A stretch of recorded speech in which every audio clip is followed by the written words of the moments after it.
Breakout is basically an experiment in trying to liberate creative workers from office buildings. And so what we're trying to do is look back at the history of work in cities like New York, where people used to do everything in the streets. They used to, make things, they used to sell things, they used to eat things, they used to exchange information, and basically take back the streets as a place for doing creative things and things that require us to be stimulated and work together. The New York Stock Exchange was founded by an agreement called the Buttonwood Agreement. And the reason it was called that was because the traders used to meet under a buttonwood tree on Wall Street to buy and sell shares. The American Stock Exchange used to be called the curb market because they bought and sold shares on the curb at the street level.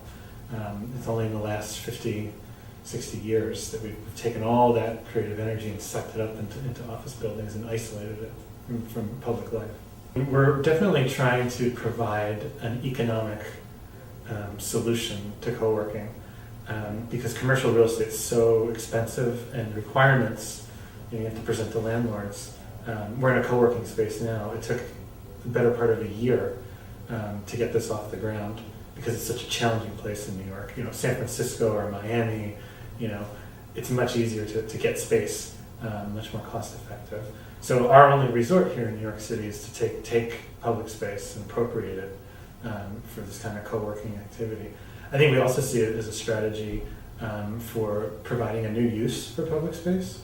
So when NYC Wireless put Wi-Fi in Bryant Park about 5 years ago, all of a sudden we started seeing people working on their laptops there during the day. And so the park then went and put little lecture desks on about 10% of their folding chairs. And so it didn't take over the park, it was just yet another of the many activities that people do in public spaces.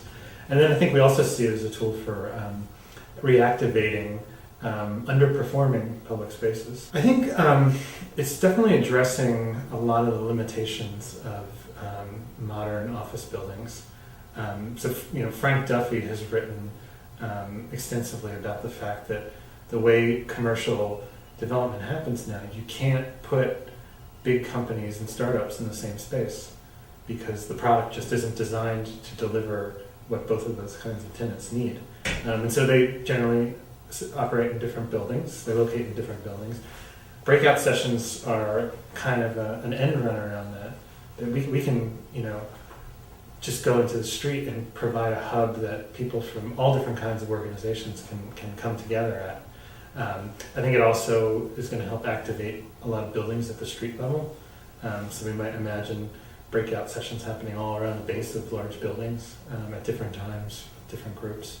And I think it's really kind of undoing this arbitrary separation of workspace and public space that really happened with a high-rise office building, particularly in New York City. We want the model, the feel of Breakout to respond to local conditions, to respond to different work cultures in different societies in different countries, to respond to different urban cultures, and to respond to specific sites in different cities. And so what we're hoping is that once we demonstrate, this is possible, and this is what it might look like, or could look like, that people will riff on that and remix it and copy it and sort of project it back to us and help us improve it. So I'm hoping that there'll be like 1,000 little breakout experiments all over the world over the next year that we can document and learn from, and hopefully we do it again here in New York. I'm hoping we have an impact on people that design and operate and manage office buildings, because I think traditionally, particularly in the security environment now, they've really turned their back on the streets and the surrounding area. And I think that what we're going to be doing is something that's appealing to their tenants. A lot of companies now want spaces where their employees can mix with people from other companies, people from startups, people from other walks of life. They don't want their people working in an echo chamber because they can't be creative, they can't innovate. And I think this may present itself as a really inexpensive, fast way to put some of that space in a really structured way. And it's not about playing, it's not about retailing, it's not about entertainment. It's about work, but it's about doing work in a place that's exciting and engaging rather than something that kills creativity.